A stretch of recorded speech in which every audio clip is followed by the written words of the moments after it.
ഈശോ മിശിഹായ്ക്ക് സ്തുതിയായിരിക്കട്ടെ. ഞാൻ മാണിപ്പറമ്പിലച്ചൻ. തീ നരകവും തീ പൊയ്കയും ഒന്നാണോ? പുഴു ചാകാത്തതും തീ കെടാത്തതുമായ ഗന്ധക തീ പൊയ്കയും രണ്ടാമത്തെ മരണവും ഒന്നാണോ? ഈശോ നരകത്തിലേക്ക് ഇറങ്ങി എന്ന് പറയാതെ ഈശോ പാതാളത്തിലേക്ക് ഇറങ്ങി എന്ന് അച്ഛൻ പറഞ്ഞിരുന്നെങ്കിൽ ഞങ്ങൾക്ക് കൺഫ്യൂഷൻ, ആശയക്കുഴപ്പം ഉണ്ടാകുമായിരുന്നില്ല. ഇതൊരു നല്ലൊരു കമൻ്റാണ്. എൻ്റെ കഴിഞ്ഞ ദിവസത്തെ വീഡിയോയ്ക്ക് താഴെ ഇട്ടിരിക്കുന്നൊരു കമൻ്റാണ്. വളരെ നല്ലൊരു കമൻ്റാണിത്. പക്ഷെ അതേസമയം വിശ്വാസ പ്രമാണത്തിൽ നമ്മൾ ചൊല്ലുന്നത് he descended to the hell എന്നാണ്. അവൻ നരകത്തിലേക്ക് ഇറങ്ങി എന്നാണ്. അവിടെ ഉപയോഗിച്ചിരിക്കുന്ന ഹീബ്രു വാക്ക് ഷിയോൾ എന്നാണ്. ഷിയോൾ. ഗ്രീക്ക് വാക്ക് ഹാദസ്. അതിൽ നിന്ന് ഇംഗ്ലീഷിൽ ഹാദിസ് എന്നും പറയും. ഹെയ്ഡ്സ് എന്നും നമുക്ക് ചിലപ്പോൾ തോന്നുന്നു spelling. HADES. Sheol. SHEOL. Sheol അല്ലെങ്കിൽ ഹാദസ് എന്ന ഷിയോൾ എന്ന ഹീബ്രു വാക്കിനും ഹാദസ് എന്ന ഗ്രീക്ക് വാക്കിനും പാതാളം, നരകം എന്നെല്ലാം പര്യായ പദങ്ങളാണ്. അപ്പോൾ അവൻ പാതാളത്തിലേക്ക് ഇറങ്ങിയെന്നും നരകത്തിലേക്ക് ഇറങ്ങിയെന്നും ഇംഗ്ലീഷിലേക്ക് ഈ ഡിസെൻഡ് ദ ഹെൽ എന്നാണ്, നരകത്തിലേക്ക് ഇറങ്ങിയെന്നാണ്. അപ്പൊ എനിക്കത് മാറ്റാൻ കഴിയില്ല. പക്ഷേ നമ്മുടെ സംശയം മാറുന്നുമില്ല. ഈ തീ പൊയ്ക, ഗന്ധക തീ പൊയ്ക എന്നെല്ലാം വെളിപാട് പുസ്തകം വിളിക്കുന്ന ഒരു തീ നരകമുണ്ടല്ലോ, ആ തീ നരകത്തിലേക്കാണോ ഈശോ മരിച്ചതിന് ശേഷം ഇറങ്ങിയത്? ഇതാണ് ചോദ്യം അല്ലെങ്കിൽ സംശയം. ആശയക്കുഴപ്പം ഉണ്ടാക്കുന്നതും ഇതുതന്നെയാണ്. ഈശോ നരകത്തിലേക്ക് ഇറങ്ങിയതിനെക്കുറിച്ച് അനേകം വീഡിയോസ് ഞാൻ ചെയ്തിട്ടുണ്ട്. അനേകം. അവ കേട്ടവർക്ക് വേണ്ടിയാണ് ഈ വീഡിയോ. അത് കേട്ടപ്പോൾ ഉണ്ടായ സംശയം തീർക്കാൻ വേണ്ടിയാണ് ഈ വീഡിയോ. അത് കേൾക്കാത്തവര് അത് കേട്ടിട്ട് വേണം ഈ വീഡിയോ കാണാനെന്ന് ഞാൻ സവിനയം അപേക്ഷിക്കുന്നു. നമുക്കിത് കാര്യത്തിലേക്ക് വരാം, സംശയത്തിലേക്ക് വരാം. വെളിപാട് പുസ്തകം 20-ാമത്തെ അധ്യായം 13-14 വാക്യങ്ങളിൽ നമ്മൾ ഇങ്ങനെ കാണുന്നു: സമുദ്രം തന്നിലുള്ള മരിച്ചവരെ ഏൽപ്പിച്ചു കൊടുത്തു. മരണവും പാതാളവും തങ്ങളിലുള്ള മരിച്ചവരെ ഏൽപ്പിച്ചു കൊടുത്തു. ഓരോരുത്തരും അവനവന്റെ പ്രവൃത്തികൾക്കനുസൃതം വിധിക്കപ്പെട്ടു. മരണവും പാതാളവും തീ പൊയ്കയിലേക്ക് എറിയപ്പെട്ടു. ഈ തീ പൊയ്കയാണ് രണ്ടാമത്തെ മരണം. ജീവന്റെ പുസ്തകത്തിൽ പേരെഴുതപ്പെടാത്ത ഏവനും തീ പൊയ്കയിലേക്ക് എറിയപ്പെട്ടു. ആദ്യമേ ഓർക്കേണ്ടത് വെളിപാട് പുസ്തകം 20-ാമത്തെ അധ്യായം, ഈ വചനം അന്തിമവിധിയെക്കുറിച്ചാണ്. അന്തിമവിധി, കർത്താവിന്റെ ദ്വിതീയാഗമനം കഴിഞ്ഞിട്ടുള്ള അന്തിമവിധി. അത് മനസ്സിൽ ഓർത്താലേ നമുക്ക് കാര്യങ്ങൾ മനസ്സിലാകുള്ളൂ. ഇത് അന്തിമവിധിയെക്കുറിച്ചാണ്. അത് മനസ്സിൽ പോകരുത്. മരണവും പാതാളവും തീ പൊയ്കയിലേക്ക് എറിയപ്പെട്ടു. മരണവും നരകവും തീ പൊയ്കയിലേക്ക് എറിയപ്പെട്ടു. വ്യത്യാസം മനസ്സിലായോ? മരണവും പാതാളവും അല്ലെങ്കിൽ മരണവും നരകവും തീ പൊയ്കയിലേക്ക് എറിയപ്പെട്ടു. അങ്ങനെയാണ് വെളിപാട് 20:14. മരണം അതിനുപയോഗിക്കുന്ന ഗ്രീക്ക് വാക്ക് ഹോ തനാത്തോസ്. നമ്മൾ എവുത്തനാസിയ എന്നൊക്കെ പറയില്ലേ, ദയാവധം എന്നൊക്കെ നമ്മൾ പേരിട്ട് വിളിക്കും. എവു എന്ന് പറഞ്ഞാൽ എവാങ്കേലിയോൺ, എവു നല്ലത്, സു എന്നർത്ഥം.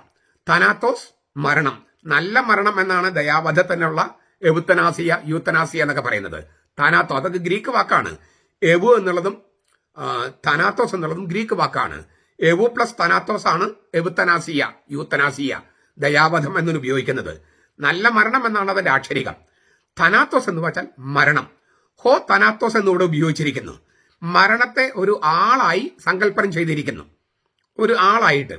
ഇപ്പൊ നമ്മുടെ നാട്ടില് സമയമായി, അയാളുടെ സമയമായി, മരിക്കാനുള്ള സമയമായി ഇല്ലേ, കാലമായി എന്നതിന് പകരം എന്താ പറയാ, കാലൻ വന്നു.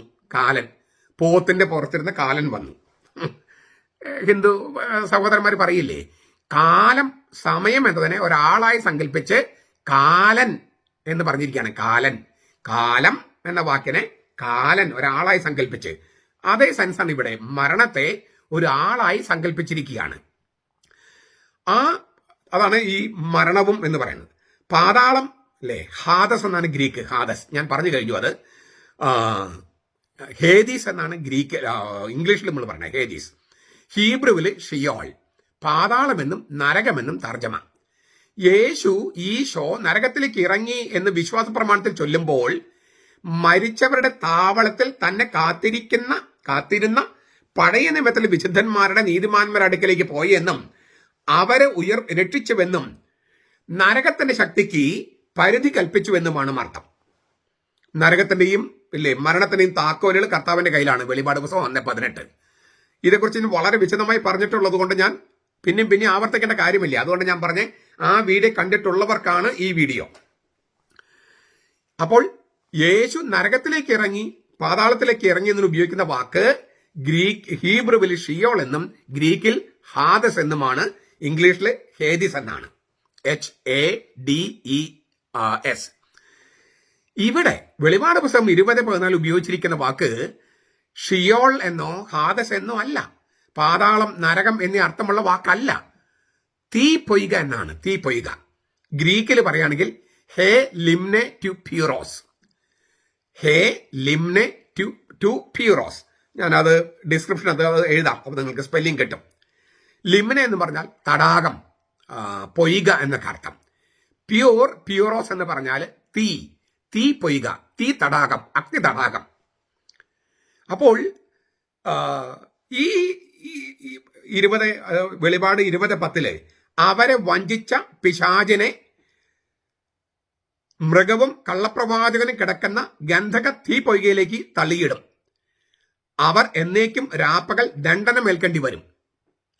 അതായത് 20:10 ഈ 20:14 തീ പൊയ്ക എന്ന് പറഞ്ഞിട്ട് 20:10 പറഞ്ഞിരിക്കുക. അതിന് 4 വചനങ്ങൾക്ക് മുമ്പ് പറഞ്ഞിരിക്കുന്നത് ഗന്ധക തീ പൊയ്ക എന്നാണ്.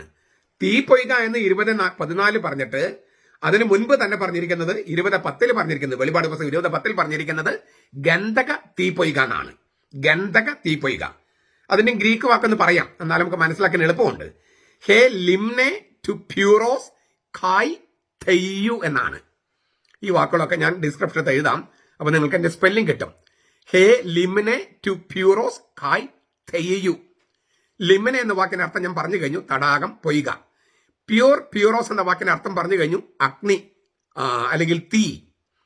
പിന്നെ ഉപയോഗിക്കുന്നത് ഗന്ധകം നമുക്കറിയാം സൾഫർ എന്നാണ് നമ്മൾ ഉപയോഗിക്കുന്ന വാക്ക്, സൾഫർ. പക്ഷെ അതിന്റെ ഗ്രീക്ക് വാക്ക് കേട്ട നമ്മൾ വിസ്മയിച്ചു പോകും, ഞെട്ടിപ്പോകും. തെയ്യോൺ എന്നാണ്. തെയ്യോൺ ഗ്രീക്ക് അല്പമെങ്കിലും അറിയുന്നവർക്ക് മനസ്സിലാകും. തെയ്യോൺ എന്ന വാക്ക് തെയോസ് എന്ന വാക്കുമായിട്ട് ബന്ധപ്പെട്ടതാണ്. ദൈവം എന്ന വാക്കുമായിട്ട് ബന്ധപ്പെട്ടതാണ് തെയ്യോൺ. അപ്പൊ നമുക്കിത് എന്താണ് ഈ തെയ്യോൺ എന്ന ഗന്ധകം എന്ന വാക്കിന് തെയ്യോൺ എന്നാണ് ഗ്രീക്ക് വാക്ക്. ഗന്ധകം എന്ന് നമ്മൾ തർജ്ജമ ചെയ്യുന്നതാണ്. അപ്പൊ തെയ്യോൺ എന്ന വാക്കിന്റെ ആഴത്തിലേക്ക് ഒന്ന് കടന്നാല് കുറച്ചുകൂടി മനസ്സിലാക്കാൻ എളുപ്പമുണ്ട് എന്താണ് ഈ ഗന്ധക തീ പൊയ്ക എന്ന്. ആദ്യമേ നമുക്ക് പ്രകൃതിയിൽ നോക്കുക. പ്രകൃതിയിൽ കാണപ്പെടുന്നതും മഞ്ഞ നിറമുള്ളതുമായ ഒരു അലോഹ ധാതു വസ്തുവാണ് ഗന്ധകം. അലോഹം വെച്ചാൽ നോൺ മെറ്റല്. ഈ പഴയ നിയമത്തില് ബ്രിംസ്റ്റോൺ എന്നാണ് ഉപയോഗിച്ചിരിക്കുന്നത്. കത്തുന്ന കല്ല്, ബ്രിംസ്റ്റോൺ, കത്തുന്ന കല്ല് എന്നതിന്റെ അർത്ഥം. അതായത് ഗന്ധകപ്പാറ, കത്തുന്ന കല്ല്. ഈ സോദോം ഗോമോറയെ നശിപ്പിക്കാനായിട്ട് തീയും ഗന്ധകവും സൾഫറും അഗ്നിയും. പക്ഷെ അവിടെ ഉപയോഗിച്ചിരിക്കുന്നത് ബ്രിംസ്റ്റോൺ എന്നാണ് വാക്ക് ഉപയോഗിച്ചിരിക്കുന്നത്, കത്തുന്ന കല്ല്. എന്താണ് വാസ്തവത്തിൽ ഇതിന്റെ ഒറിജിനൽ അർത്ഥം? തെയ്യോൺ എന്ന വാക്കിന്റെ ഒറിജിനൽ അർത്ഥം ആകാശത്ത് നിന്നുള്ള അഗ്നിയായ മിന്നല്, മിന്നലിനെയാണ് ഇത് മൗലികമായി സൂചിപ്പിച്ചിരുന്നത്. ഇടിയും മിന്നല് അത് അഗ്നിയാണല്ലോ. മിന്നല് അഗ്നിയാണ്. അപ്പൊ ആ അഗ്നിക്ക് അന്തരീക്ഷത്തെ ശുദ്ധമാക്കാനും മണ്ണിനെ വീണ്ടും ഫലപുഷ്ടമാക്കാനും മിന്നലിന് കഴിവുണ്ട്. നൈട്രജൻ, ഓക്സിജൻ, നീരാവി, ശുദ്ധീകരണ ശക്തിയുള്ള ഹൈഡ്രോക്സിൽ എന്നിവയെല്ലാം മിന്നലുണ്ടാകുമ്പോൾ ഉൽപ്പാദിപ്പിക്കപ്പെടുന്നു. പ്രകൃതിയിൽ ദൈവം നടത്തുന്ന ശുദ്ധീകരണ പ്രക്രിയയാണിത്. അതേസമയം കത്തിച്ച് കരിച്ചു കൊല്ലാനും നശിപ്പിക്കാനും മിന്നലിന് കഴിയും. അതിനാൽ ജീവന്റെയും മരണത്തിന്റെയും നാഥനായ ദൈവം എന്നർത്ഥമുള്ള തെയോസ് എന്ന വാക്കിനോട് ബന്ധപ്പെടുത്തി തെയ്യോൺ എന്ന് ഉപയോഗിച്ചിരിക്കുന്നു. ദൈവത്തിൽ നിന്നുള്ള അഗ്നിയാണ് മിന്നൽ എന്ന സങ്കല്പത്തിൽ മിന്നലിന് ഉപയോഗിച്ച വാക്കാണ് തെയ്യോൺ. പക്ഷേ മിന്നലുണ്ടാകുമ്പോൾ നൈട്രജൻ, ഓക്സിജൻ, ശുദ്ധീകരണ പ്രക്രിയയുള്ള ഹൈഡ്രോക്സൈഡ്, ഇങ്ങനെ നിരവധിയായ സംഗതികൾ ഉണ്ടാകുന്നത് കൊണ്ട് പ്രകൃതിയിൽ തന്നെ ശുദ്ധീകരണത്തിന് നശിപ്പിക്കാൻ കഴിവുള്ളത് കൊണ്ട് അതിന് തീ എന്നും ഗന്ധകമെന്നും ഒക്കെ അർത്ഥമുള്ള വാക്ക് കൊടുത്തിരിക്കുന്നു. പക്ഷെ ഗ്രീക്കില് തെയ്യോൺ എന്നാണ്. തെയ്യോൺ, ദൈവികം എന്നാണ് വാക്കിനർത്ഥം. ഗന്ധകം എന്നതാണ് നമ്മൾ ഉപയോഗിക്കുന്ന വാക്ക്, അല്ലെങ്കിൽ കത്തുന്ന കല്ലെന്നൊക്കെയാണ്. അതൊക്കെ ശരി തന്നെ. പക്ഷെ ആത്യന്തികമായിട്ടത് മിന്നലിനെ സൂചിപ്പിച്ചത് കൊണ്ട് ദൈവികമായ അഗ്നി എന്നാണ് അതിനർത്ഥം. അതുകൊണ്ട് തന്നെ ഗ്രീസിലെ ക്ഷേത്രങ്ങളിലും മറ്റും പകർച്ചവ്യാധികളെ അകറ്റി നിർത്താൻ ഗന്ധകം, സൾഫർ കത്തിച്ചിരുന്നു. ശുദ്ധീകരിക്കാനുള്ള ഗന്ധകത്തിന്റെ കഴിവ് അംഗീകരിക്കപ്പെട്ടതിനാൽ, ഈ മിന്നലിനും ശുദ്ധീകരിക്കാൻ കഴിവുള്ളതിനാൽ തെയ്യോൺ എന്ന വാക്ക്, അതായത് ദൈവത്തിൽ നിന്ന് വരുന്ന അഗ്നി എന്ന വാക്ക് ഉപയോഗിച്ചിരിക്കുകയാണ്. തെയ്യോൺ എന്നാണ് ഗന്ധകത്തിന്റെ വാക്ക് ഗ്രീക്കില്. നമ്മള് ഗ്രീക്ക് വാക്ക് അറിഞ്ഞാലാണ്, ഇപ്പൊ ഗന്ധകം, സൾഫർ എന്നൊക്കെ പറഞ്ഞാൽ നമുക്ക് അതിന്റെ മുഴുവൻ ആഴം മനസ്സിലാകില്ല. തെയ്യോൺ, തെയോസ് എന്ന ദൈവം, തെയോസ് ദൈവം, തെയ്യോൺ ദൈവത്തിൽ നിന്നുള്ള അഗ്നി. മിന്നലിനെ സൂചിപ്പിക്കുന്ന ആ വാക്ക് പിന്നീട് ഗന്ധകത്തിന് ഉപയോഗിക്കുക. അങ്ങനെ ഗന്ധകത്തിന് ഒരു ദൈവികമായ സൂചന അല്ലെങ്കിൽ അർത്ഥം കൈവരുന്നത് കൊണ്ടാണ് ക്ഷേത്രങ്ങളിൽ ഗന്ധകം കത്തിച്ചിരുന്നത്. ഞാൻ ഒന്നുകൂടി പറയാണ്, ഒരു വശത്ത് ശുദ്ധീകരിക്കാനും മറുവശത്ത് നശിപ്പിക്കാനുള്ള കഴിവ് അഗ്നിക്കും ഗന്ധകത്തിനുണ്ട്, ഇല്ലേ? അഗ്നിക്കുണ്ട്, ഗന്ധകത്തിനുണ്ട്. നശിപ്പിക്കുന്ന ശക്തി എന്ന അർത്ഥത്തിൽ തീയും ഗന്ധകവും എന്ന പ്രയോഗം തന്നെ BC 8-ാം നൂറ്റാണ്ടില് ഒഡീസി എന്ന രചനയിൽ ഹോമർ, ഗ്രീക്ക് സാഹിത്യകാരൻ, കവി ഹോമർ ഉപയോഗിച്ചിട്ടുണ്ട്. നിത്യ നരകാഗ്നിയുടെ പര്യായമായിട്ടാണ് വെളിപാട് പുസ്തകത്തിൽ അത് ഉപയോഗിച്ചിരിക്കുന്നത്.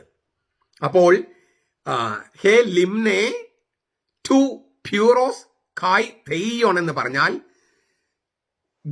തീയും ഗന്ധകവുമുള്ള തടാകം. ഗന്ധക തീപ്പൊയ്ക നമ്മൾ തർജ്ജമ ചെയ്യുന്നു. ഗന്ധക തീപ്പൊയ്ക, തീപ്പൊയ്ക, ഗന്ധക തീപ്പൊയ്ക. നിത്യ നരകാഗ്നിയുടെ പര്യായമായിട്ടാണ് ഗന്ധക തീപ്പൊയ്ക എന്നും തീപ്പൊയ്ക എന്നും ഉപയോഗിച്ചിരിക്കുന്നത്. അത് മറ്റേ നരകമല്ല.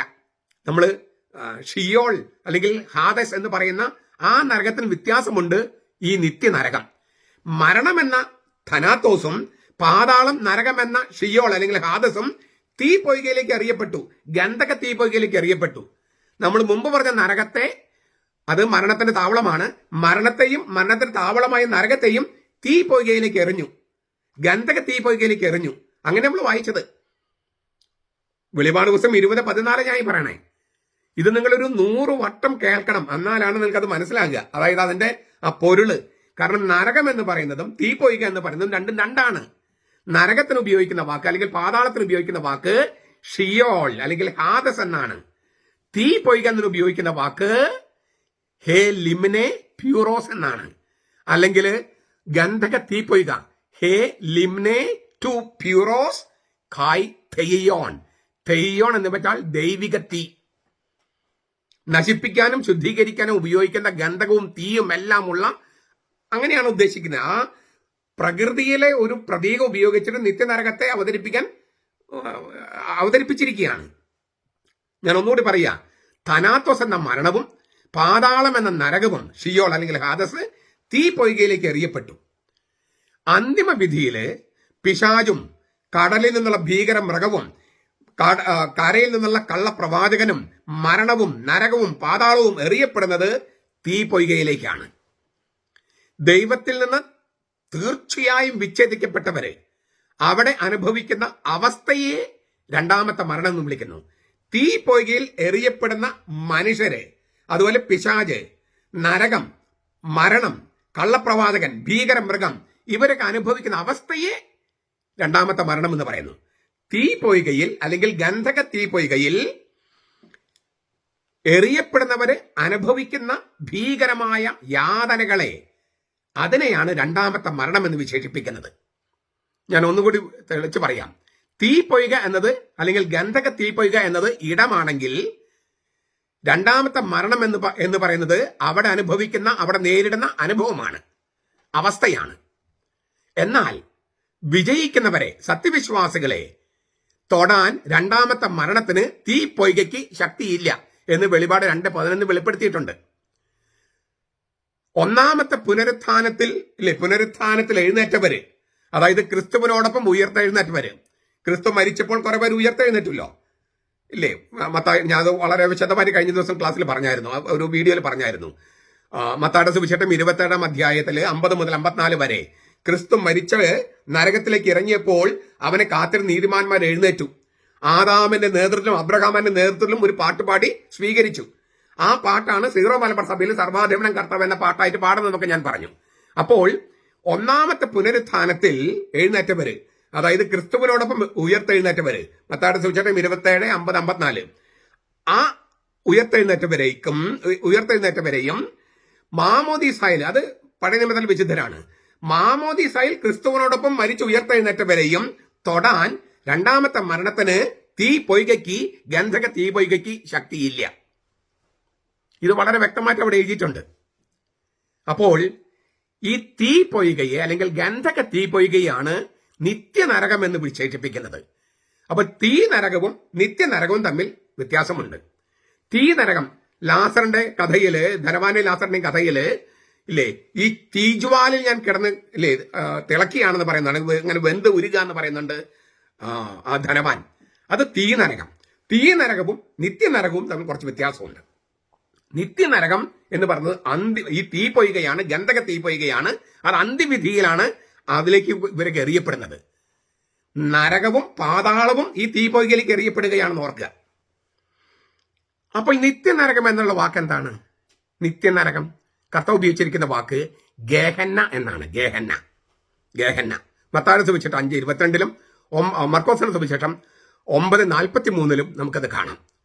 ഈ ഗേഹന്ന നിത്യനരകം എന്ന അർത്ഥത്തില് ഈശോ പറയാണ്, മൂഢ എന്ന് വിളിക്കുന്നവനാകട്ടെ നരകാഗ്നിക്ക് അർഹനാകും. നരകാഗ്നിക്ക് ഗേഹന്ന എന്നാണ് ഉപയോഗിക്കുന്ന വാക്ക്. ഈ നരകാഗ്നി എന്നതിന്റെ ഗ്രീക്ക് വാക്ക് ടേ ഗേ എന്ന ടു പ്യൂറോസ് എന്നാണ്. ടേ ഗേ എന്ന ടു പ്യൂറോസ്. അഗ്നിയുടെ നരകം, അഗ്നി നരകം, നരകാഗ്നി എന്നൊക്കെ അക്ഷരികൾ. ഹീബ്രുവിലെ ഗേഹിന്നോം,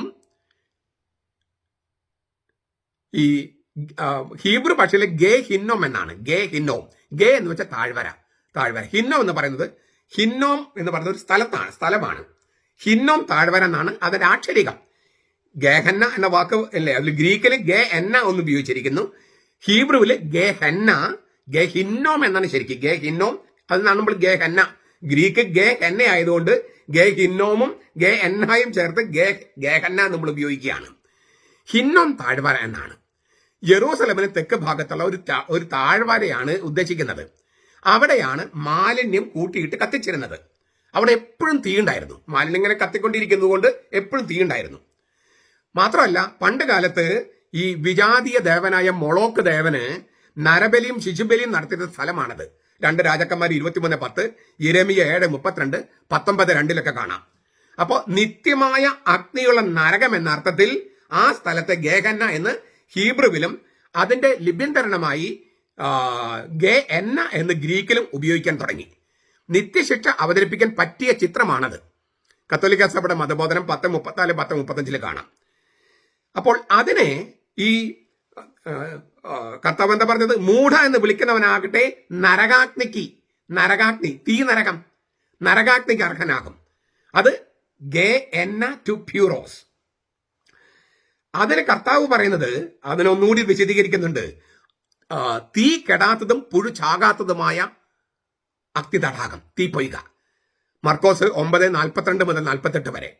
എന്നിൽ വിശ്വസിക്കുന്ന ഈ ചെറിയവരിൽ ഒരുവന് ഇടർച്ച വരുത്തുന്നവൻ ആരായാലും അവന് കൂടുതൽ നല്ലത് കഴുത്തിൽ വലിയൊരു തിരിക്കല്ല് കെട്ടി കടലിൽ എറിയപ്പെടുന്നതാണ്. നിന്റെ കൈ നിനക്ക് ഇടർച്ച വരുത്തിയാൽ അത് വെട്ടിക്കളയുക. 2 കൈകളും ഉള്ളവനായി കെടാത്ത അഗ്നിയായ നരകത്തിൽ പോകുന്നതിനേക്കാൾ നല്ലത് അംഗഹീനനായി ജീവനിൽ പ്രവേശിക്കുന്നതാണ്. നിന്റെ കാല് നിനക്ക് ഇടർച്ച വരുത്തിയാൽ അത് വെട്ടിക്കളയുക. 2 കാലുകളും ഉള്ളവനായി കെടാത്ത അഗ്നിയായ നരകത്തിൽ വീഴുന്നതിനേക്കാൾ നല്ലത് മുടന്തനായി ജീവനിലേക്ക് കടക്കുന്നതാണ്. നിന്റെ കണ്ണ് നിനക്ക് ഇടർച്ച വരുത്തിയാൽ അത് ചൂഴ്ന്നെടുത്ത് കളയുക. 2 കണ്ണുകളും ഉള്ളവനായി നരകത്തിൽ വീഴുന്നതിനേക്കാൾ നല്ലത് ഒറ്റക്കണ്ണനായി ദൈവരാജ്യത്തിൽ പ്രവേശിക്കുന്നതാണ്. അവിടെ അവരുടെ പുഴു ചാകുന്നില്ല, തീ കെടുന്നുമില്ല. ഇതാണ് കർത്താവ് പറയുന്നത്. അപ്പൊ ഇവിടെ ഉപയോഗിക്കുന്ന വാക്ക് നരകത്തിൽ എന്ന് പറയുന്നതിന് ഉപയോഗിക്ക് ഗേ എന്ന എന്ന വാക്കാണ്. ഞാൻ പറഞ്ഞു കഴിഞ്ഞു, ഗേ എന്ന. ഈ മർക്കോസ് 9:47 പറഞ്ഞിരിക്കുന്നത് 2 കള്ളും ഉള്ളവനായി ചില കയ്യെഴുത്തുപ്രതികളിൽ അഗ്നിനരകം എന്നാണ്. ചില കയ്യെഴുത്തുപ്രതികളിൽ അഗ്നിനരകം. ഈ ഞാൻ നേരത്തെ പറഞ്ഞ നരകാഗ്നി അല്ലെങ്കിൽ അഗ്നിനരകം ചരിത്രപരമായിട്ട് ഞാൻ പറഞ്ഞു കഴിഞ്ഞു. യെറൂസലേമിന് തെക്ക് പടിഞ്ഞാറ് താഴ്വരയാണ് ഗേഹന്ന, ഹിന്നോം. നരകം എന്ന യാഥാർത്ഥ്യത്തിന് പേടിപ്പെടുത്തുന്ന പ്രതീകമായി ഈ വാക്ക് സുവിശേഷങ്ങളിൽ യേശു 11 പ്രാവശ്യം ഉപയോഗിച്ചിട്ടുണ്ട്. അതിന് കാരണം ഞാൻ ചെറുതായി സൂചിപ്പിച്ചു കഴിഞ്ഞു. ഹിന്നോമിന്റെ മക്കളുടെ താഴ്വര എന്നതിന് പഴയ നിയമം ഹീബ്രുവിൽ ഉപയോഗിക്കുന്ന വാക്കിന്റെ ഗേ ബെൻ ഹിന്നോം. അതിന്റെ ശരിക്കുള്ള അർത്ഥം ഹിന്നോമിന്റെ മക്കളുടെ താഴ്വര. ബെൻ എന്ന് പറഞ്ഞാൽ മക്കള്, ഹിന്നോം എന്ന് ഒരാളുടെ പേര്, ഗേ എന്ന് വെച്ചാൽ താഴ്വര. ഗേ ബെൻ ഹിന്നോം, അതാണ് ഗേ ഹന്ന ആയത്. അതിന്റെ ഗ്രീക്ക് ലിപ്യന്തരണം അല്ലെങ്കിൽ തത്സമമാണ് ഗേ എന്ന. അത് നമ്മൾ ഹീബ്രും ഗ്രീക്കും കൂടി ചേർത്തിട്ട് മലയാളത്തിൽ ഗേഹന്ന എന്നാക്കി. കാനാന്യരുടെ, വിജാതിയരുടെ മൊളോക്ക് ദേവൻ, ബാൽ ദേവൻ എന്നീ വിഗ്രഹങ്ങൾക്ക് വിജാതിയര് ശിശുബലി നടത്തി അവരെ പച്ചയ്ക്ക് കത്തിച്ച് കളഞ്ഞിരുന്ന സ്ഥലമായിരുന്നു ഗേഹന്ന അഥവാ ഹിന്നോം താഴ്വര. യിരെമ്യാ 30:32, 19:1-6, 32-35, 2 രാജാക്കന്മാർ 16:3, 1 ദിനവൃത്താന്തം 28:3 കാണാം. അതിനാൽ അസഹ്യപ്പെടുത്തുന്ന വെറുപ്പിന്റെ സ്ഥലമായി ഇതിന് യഹൂദര് കരുതി. ശിശുബലിയും നരബലിയും നടത്തുന്ന സ്ഥലം, അവിടെ മാലിന്യങ്ങൾ കൂട്ടിയിട്ട് കത്തിക്കുന്നു. അങ്ങനെ നിത്യമായ തീ, അണയാത്ത തീയുടെ സ്ഥലം, അതുപോലെ ശിശുബലിയും നരകബലിയൊക്കെ നടത്തിയിട്ട് വെറുപ്പിന്റെ സ്ഥലം, അങ്ങനെ ഉള്ളൊരു സ്ഥലമാണ് ഈ ഹിന്നോം താഴ്വര. പുതിയ നിയമ കാലയളവിൽ ഈ ഹിന്നോം താഴ്വരയില് മാലിന്യം തള്ളുകയും അത് കത്തിക്കുകയും ചെയ്തിരുന്നു. സദാസമയം തീയും പുകയും ഉണ്ടായിരുന്ന ഇടം, ശിശുബലിയും നരബലിയും നടത്തി വെറുപ്പിന്റെ ഇടം, നമ്മളെ ഛർദ്ദിക്കാനായിട്ട് വരുന്ന തരത്തിൽ നമ്മളെ അസഹ്യപ്പെടുത്തുന്ന സ്ഥലം. അത് ശുദ്ധീകരണത്തിന്റെ അഗ്നിയല്ല, നിത്യശിക്ഷയുടെ സ്ഥലമാണ് എന്ന് പഠിപ്പിക്കാൻ യേശു പ്രത്യേകം ഉപയോഗിക്കുകയാണ്. മത്തായി 5:22 നമ്മൾ കണ്ടു കഴിഞ്ഞു. 18:9, 23, 23 കാണാം. മരണാനന്തര ജീവിതത്തില് ദുഷ്ടരുടെ ശരീരങ്ങള് നരകശിക്ഷ നിത്യമായി അനുഭവിക്കും എന്ന് വെളിപ്പെടുത്താൻ വേണ്ടിയാണ് കർത്താവ് ഈ വാക്ക് ഉപയോഗിക്കുന്നത്. ബൈബിളിലെ മറ്റ് പല വചനങ്ങളും ഭീതിജനകമായി ഈ സത്യത്തെ പിന്തുണയ്ക്കുന്നുണ്ട്. യെശയ്യാ 33:14, 66:24, യൂദാ 7, വെളിപാട് 20:10. അതിൽ യെശയ്യായുടെ പുസ്തകത്തിൽ 66:24 നമുക്കൊന്ന് വായിക്കാം. 66:24, അതായത് ഏറ്റവും അവസാനത്തെ വചനം. യെശയ്യായുടെ പുസ്തകത്തിലെ പ്രവചനത്തിലെ അവസാനത്തെ വചനം, 66-ാമത്തെ അധ്യായം അവസാനത്തെ വചനം. അവർ പുറപ്പെട്ടു ചെന്ന് എന്നോട് അതിക്രമം ചെയ്ത മനുഷ്യരുടെ ശവങ്ങളെ നോക്കും. അവയിലെ പുഴു ചാവുകയില്ല, അവരുടെ അഗ്നി ശമിക്കുകയുമില്ല, അവർ സകല ജനത്തിനും അറപ്പായിരിക്കും. ഇതാണ് യെശയ്യായുടെ പ്രവചനത്തിൽ അവസാനത്തെ വചനം. ദൈവത്തിനെതിരെ പൂർണ്ണ അറിവോടും പൂർണ്ണ സമ്മതത്തോടും കൂടി കുറ്റകൃത്യങ്ങൾ ചെയ്തവരെല്ലാം വധിക്കപ്പെടും. കൊല്ലപ്പെട്ടവരുടെ മൃതശരീരങ്ങൾ എണ്ണമറ്റതായിരിക്കും. അവ തിന്നുന്ന പുഴുക്കൾ ചത്തുപോകില്ല, കാരണം അത്രയധികമായിരിക്കും ശവശരീരങ്ങളുടെ എണ്ണം. അതാണ് സൂചിപ്പിക്കുന്നത്. ശവം കത്തിച്ച് കളയുന്ന ഉപയോഗിക്കുന്ന തീ കെട്ടുപോകില്ല, അത്രയധികമായിരിക്കും മൃതശരീരങ്ങളുടെ എണ്ണം. ഈ ചിത്രം ഉപയോഗിച്ച് മഹാദുരന്തം, സുനിശ്ചിതമായ ശിക്ഷ, ഭയാനകമായ നാശം എന്നിങ്ങനെ അഗ്നിനരകം അല്ലെങ്കിൽ തീ നരകം എന്ന ശിക്ഷയുടെ ശാശ്വത സ്വഭാവത്വം വെളിപ്പെടുത്തുകയാണ്. ശവക്കുഴിയുടെ അപ്പുറത്ത് നിത്യമായ സ്വർഗമുള്ളതുപോലെ നിത്യമായ നരകം, അതായത് തീ പൊയ്ക, ഗന്ധക തീ പൊയ്ക എന്ന അഗ്നിനരകമുണ്ട്, തീ നരകമുണ്ട്. അപ്പൊ നരകവും തീ നരകവും തമ്മിൽ, തീ പൊയ്കയും തമ്മിൽ അന്തരമുണ്ട്. അന്തിമ വിധിയോടെ മരണത്തെയും നരകത്തെയും തീ പൊയ്കയിലേക്ക് എറിയുന്നു. ഈ തീ പൊയ്കയിലെ അവസ്ഥയെ രണ്ടാമത്തെ മരണം എന്ന് വിളിക്കുന്നു. നിത്യമായ നാശവും ആളായി മാറിയ ആത്മാവിന്റെ ശാശ്വത മരണവും എന്ന അവസ്ഥയാണ് രണ്ടാമത്തെ മരണം. രണ്ടാമത്തെ മരണത്തെ തീപ്പൊയ്കയുമായി താതാത്മ്യം പ്രാപിച്ചിട്ടുണ്ട്. അതായത് അന്തിമ ശിക്ഷയുടെ ഇടമാണ് തീപ്പൊയ്ക, ഗന്ധക തീപ്പൊയ്ക എന്ന് പറയുന്ന തീപ്പൊയ്ക. അവിടെ നേരിടുന്ന അനുഭവം, അവസ്ഥ, അതാണ് രണ്ടാമത്തെ മരണം. ഒന്നുകൂടി തെളിച്ച് പറയാണ്, അന്തിമ ശിക്ഷ വിധിയുടെ ഇടമാണ് തീപ്പൊയ്ക, ഗന്ധക തീപ്പൊയ്ക. അന്തിമ വിധിയിൽ പിശാചും ഭീകരമൃഗവും കള്ളപ്രവാചകനും മരണവും നരകവും ഈ പൂർണ്ണമായും ദൈവത്തിൽ വിച്ഛേദിക്കപ്പെട്ട, അതായത് പൂർണ്ണമായ അറിവോടും പൂർണ്ണമായ സമ്മതത്തോടും മാരക പാപം ചെയ്ത് ദൈവത്തിൽ നിന്ന് പൂർണ്ണമായി വിച്ഛേദിക്കപ്പെട്ട മനുഷ്യരും എറിയപ്പെടുന്നത് ഈ തീ പൊയ്കയിലേക്കാണ്. അവിടെ അവരനുഭവിക്കുന്ന അവസ്ഥയെ രണ്ടാമത്തെ മരണം എന്ന് വിശേഷിപ്പിക്കുന്നു. ചുരുക്കത്തില് തീ പൊയ്ക എന്നത് അന്തിമ വിധിയുടെ സമയത്ത് മരണവും നരകവും ഈ പിശാചും ഭീകരമൃഗം, സമുദ്രത്തിൽ ഭീകരമൃഗവും കരയിൽ നിന്നുള്ള മൃഗമായ കള്ളപ്രവാചകനും പിന്നെ നരകശിക്ഷയ്ക്ക് വിധേയപ്പെട്ട മനുഷ്യരും ദുഷ്ടരായ മനുഷ്യരും എറിയപ്പെടുന്നത് ഈ തീപ്പൊയ്കയിലേക്കാണ്, ഗന്ധക തീപ്പൊയ്കയിലേക്കാണ്. അപ്പൊ ഈ നരകവും തീ നരകവും തമ്മിൽ വ്യത്യാസമുണ്ട്. നരകവും അഗ്നി നരകവും തമ്മിൽ വ്യത്യാസമുണ്ട്. അഗ്നി നരകത്തെ തീ നരകത്തെ വിളിക്കുന്നതാണ് തീപ്പൊയ്ക അല്ലെങ്കിൽ ഗന്ധക തീപ്പൊയ്ക. അവിടേക്ക് എറിയപ്പെടുന്നത് അന്തിമ വിധിയിലാണ്, കർത്താവിന്റെ രണ്ടാമത്തെ ആഗമനത്തിന് ശേഷം.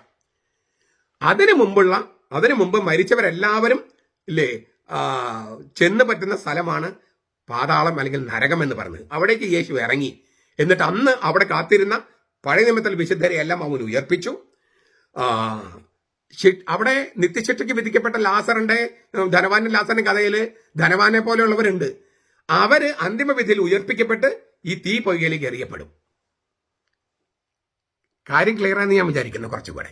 പിന്നെ സ്വർഗം നരകത്തെക്കുറിച്ച് ബൈബിൾ വെളിപ്പെടുത്തിയ കാര്യങ്ങളാണ് എനിക്കും പറയാൻ പറ്റുള്ളൂ.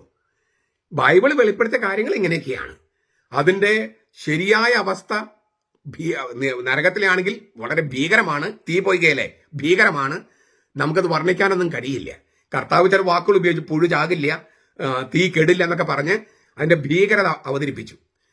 അതുപോലെ തന്നെ സ്വർഗത്തിലെ അവസ്ഥ നമുക്ക് വർണ്ണിക്കാൻ കഴിയാത്ത വിധം അത്ര സന്തോഷമുള്ളതാണ്. അത് നമുക്ക് വർണ്ണിക്കാൻ കഴിയില്ല. ബൈബിളിലുള്ള കർത്താവ് വെളിപ്പെടുത്തിയിടത്തോളമാണ് ഞാൻ നിങ്ങളുടെ മുമ്പിൽ അവതരിപ്പിക്കുന്നത്. കാര്യങ്ങൾ ക്ലിയറായി ഞാൻ വിചാരിക്കണം. ഈശോ നരകത്തിലേക്ക് ഇറങ്ങി എന്ന് പറയുമ്പോൾ ഉപയോഗിക്കുന്ന വാക്ക് ഷിയോൾ അല്ലെങ്കിൽ ഹാദസ് എന്നാണ്. ഗേഹന്ന എന്ന് പറഞ്ഞാണ് ഈ നരകാഗ്നി എന്ന് പറയുന്നത്. അതിന് വെളിപാട് പുസ്തകം ഉപയോഗിക്കുന്ന വാക്ക് കർത്താവ് ഗേഹന്ന എന്ന് പറഞ്ഞു അല്ലെങ്കിൽ നരകാഗ്നി എന്ന് പറഞ്ഞു. വെളിപാട് പുസ്തകം ഉപയോഗിക്കുന്നത് തീപ്പൊയ്ക അല്ലെങ്കിൽ ഗന്ധക തീപ്പൊയ്ക എന്നാണ്. പാതാളത്തെയും അല്ലെങ്കിൽ നരകത്തെയും മരണത്തെയും അന്തിമ വിധി കഴിയുമ്പോൾ ഈ തീ പൊയ്കയിലേക്ക് എറിയാണ് ചെയ്യുന്നത്. അവിടെയാണ് ഈ പിശാചും എല്ലാം പിന്നെ ഈ പറഞ്ഞ ദുഷ്ടരെല്ലാവരും ഈ പറഞ്ഞ വർണ്ണിക്കാനാവാത്ത വിധം നരകയാതന അനുഭവിക്കുന്നത്, ശാശ്വതമായിട്ട് അനുഭവിക്കുന്നത്. അത് തീ നരകം അല്ലെങ്കിൽ തീ പൊയ്ക, ഗന്ധക തീ പൊയ്ക. ഇത് രണ്ടും തമ്മിലുള്ള വിശ്വാസ പ്രമാണം നമ്മൾ ചൊല്ലുന്നതും ഇതും തമ്മിലുള്ള ആ അന്തരം വ്യക്തമായി എന്ന് ഞാൻ വിചാരിക്കുന്നു. ഈ വീഡിയോയും നിങ്ങൾ പല പ്രാവശ്യം കേൾക്കുകയും ഞാൻ പറഞ്ഞ വചനങ്ങളൊക്കെ ഒന്ന് എടുത്തിട്ട് ഒന്ന് ക്രോസ് ചെക്ക് ചെയ്യുകയും ചെയ്താൽ ഒരു പക്ഷേ കുറെ കൂടി കാര്യങ്ങൾ വെളിപ്പെടും. എൻ്റെ വീഡിയോസ് കാണുമ്പോഴൊക്കെ ചെയ്യേണ്ട ഒരു കാര്യം എന്താണ്? ബൈബിൾ എടുത്തിട്ട് ഞാൻ പറഞ്ഞ വചനവും പിന്നെ POC ബൈബിളും സത്യവേദ പുസ്തകവും പിന്നെ ഇംഗ്ലീഷ് അറിയാവുന്ന ഇംഗ്ലീഷ് പുസ്തകം ബൈബിളൊക്കെ വെച്ച് ഒന്ന് പഠിക്കുന്ന തരത്തിൽ ചെയ്താലാണ് നിങ്ങൾക്ക് അതിന്റെ ആഴത്തിലേക്ക് കടക്കാൻ പറ്റുക. ഇനിയും സംശയങ്ങളുണ്ടെങ്കിൽ ചോദിക്കാനായിട്ട് തയ്യാറാകണം. ഇപ്പം ആരോ ആ കമന്റ് ഇട്ടത് കൊണ്ടാണ് എനിക്കിത്, അതല്ലെങ്കിൽ ചോദ്യങ്ങൾ ചോദിച്ചത് കൊണ്ടാണ് ഇത് എനിക്ക് വിശദീകരിക്കാനായിട്ട് തോന്നിയത്. അതുകൊണ്ട് കമന്റുകൾ ഞാൻ വെൽക്കം ചെയ്യുന്നു. നിങ്ങൾക്ക് എന്ത് സംശയമുണ്ടെങ്കിലും അതിനിപ്പോ പൊട്ട സംശയമാണെങ്കിലും അയ്യോ ചോദിച്ചാൽ ഞാൻ മണ്ടിയാവുമോ മണ്ടനാവുമോ എന്ന് പേടിക്കാതെ ചോദ്യങ്ങൾ ചോദിക്കുക. അപ്പോൾ നമുക്ക് കുറേം കൂടി ഇതുപോലെ പഠിച്ച് മുന്നോട്ട് പോകാം. തിരുവചനങ്ങൾ ആഴത്തിലേക്ക് കടക്കാം. അത് മരണത്തിനപ്പുറത്ത് എന്തൊക്കെയാണ് ഉള്ളതെന്ന് തിരിച്ചറിയാൻ കർത്താവ് വെളിപ്പെടുത്തിയ മാർഗങ്ങൾ നമ്മുടെ മുമ്പിലുള്ളൂ. അതിന്റെ ആഴങ്ങളിലേക്ക് കടക്കുമ്പോൾ കർത്താവിന്റെ വചനത്തിലേക്ക് നമ്മൾ കടക്കുകയാണ്, കർത്താവിനെ തന്നെ കാണുകയാണ്. കർത്താവിന്റെ വചനത്തെ ദൈവവചനം എന്നാണ് കർത്താവിന്റെ പേര് വെളിപാട് പുസ്തകത്തിൽ. അപ്പോൾ ആ ദൈവവചനത്തെ തന്നെയാണ്, ദൈവവചനമാണ് ഞാൻ നിങ്ങളുടെ മുമ്പിൽ പറഞ്ഞത്. ദൈവവചനത്തെ തന്നെയാണ് നമ്മൾ ദൈവവചനവുമായിട്ടാണ് ക്രിസ്തുവുമായിട്ട് കൂടിക്കാഴ്ച നടത്തുകയാണ് അവന്റെ തിരുവചനങ്ങൾ പഠിക്കുമ്പോൾ. ആ തിരുവചനങ്ങളെയാണ്, വചനത്തെയാണ് ജീവന്റെ അപ്പം എന്ന് യോഹന്നാന്റെ സുവിശേഷത്തിൽ ഒരു ഭാഗത്ത് എഴുതിയിരിക്കുന്നത്. രണ്ടാമത്തെ ഭാഗത്ത് എഴുതിയിരിക്കുന്നത് കുർബാനയാണ്. പക്ഷെ ജീവന്റെ അപ്പത്തിന് രണ്ടർത്ഥമുണ്ട്. വചനം എന്ന അർത്ഥമുണ്ട്, കുർബാന എന്ന അർത്ഥമുണ്ട്. രണ്ടും നിഷേധിക്കാൻ പാടില്ല. അപ്പോൾ കുർബാനയിൽ കർത്താവുമായി കൂടിക്കാഴ്ച നടത്തുന്നത് പോലെ തന്നെ പ്രധാനപ്പെട്ടതാണ് തിരുവചനങ്ങളിൽ കർത്താവുമായി കൂടിക്കാഴ്ച നടത്തുന്നത്. അതിന് ആഴത്തിലേക്ക് കടക്കണം. വ്യാഖ്യാതാവില്ലാതെ എങ്ങനെ വചനം മനസ്സിലാകുമെന്ന് എത്യോപ്യയിലെ രാജ്ഞിയുടെ ധനകാര്യ വകുപ്പ് മന്ത്രി ഫിലിപ്പിനോട് ചോദിക്കുന്നുണ്ട് സ്ലീഹന്മാർ നടപടി പുസ്തകം 8-ാമത്തെ അധ്യായത്തിൽ. അപ്പോൾ നമുക്ക് വ്യാഖ്യാതാക്കൾ വേണം, നല്ല പുസ്തകങ്ങൾ വേണം. അതുപോലെ എന്നെ പോലെയുള്ള അത്ര വലിയ അല്പപ്രജ്ഞരാണെങ്കിലും അങ്ങനെയുള്ള വ്യാഖ്യാതാക്കൾ വേണം. അപ്പോൾ നമുക്ക് വചനത്തിന് ആഴത്തിലേക്ക് കടക്കാൻ പറ്റും. കർത്താവുമായി കൂടിക്കാഴ്ച നടത്തുക എന്നുള്ളതാണ് ആത്യന്തിക ലക്ഷ്യം എന്റെയും നിങ്ങളുടെയും. നമ്മുടെ കർത്താവ് ഈശോ മിശിഹായുടെ കൃപയും പിതാവായ ദൈവത്തിന്റെ സ്നേഹവും പരിശുദ്ധാത്മാവിന്റെ സഹവാസവും നാം എല്ലാവരോടും കൂടി ഉണ്ടായിരിക്കട്ടെ, ഇപ്പോഴും എപ്പോഴും എന്നേക്കും. ആമേൻ.